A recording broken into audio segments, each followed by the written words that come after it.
అతను ఒక star hero కొడుకు. ఇప్పటికే ఒక సినిమాలో చిన్న పాత్రలో కనిపించాడు.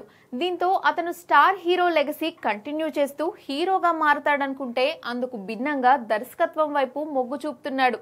అతను ఇంకెవరో కాదు, హీరో రవితేజ కొడుకు మహాదన్. ప్రస్తుతానికి అతను వెంకీ అట్లూరి దగ్గర అసిస్టెంట్ డైరెక్టర్ గా పనిచేస్తున్నట్లు సమాచారం. వెంకీ అట్లూరి ఈ మధ్య కాలంలో సార్, లక్కీ భాస్కర్ సినిమాలతో బ్లాక్ బాస్టర్ హిట్ కొట్టిన సంగతి తెలిసిందే. ప్రస్తుతానికి అతను సూర్య హీరోగా సూర్య 46వ సినిమా డైరెక్ట్ చేస్తున్నాడు.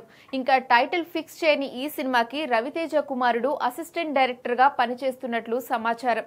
నిజానికి అతనికి ముందు నుంచే దర్శకత్వం మీద ఆసక్తి ఉందని తెలుస్తోంది. ఈ నేపథ్యంలోనే వెంకీ అట్లూరి వద్ద మహాదన్ జాయిన్ అయినట్లు సమాచారం. వీలైనంత త్వరలోనే దర్శకత్వం కూడా చేసేందుకు మహాదన్ ఆసక్తి కనబరుస్తున్నాడు.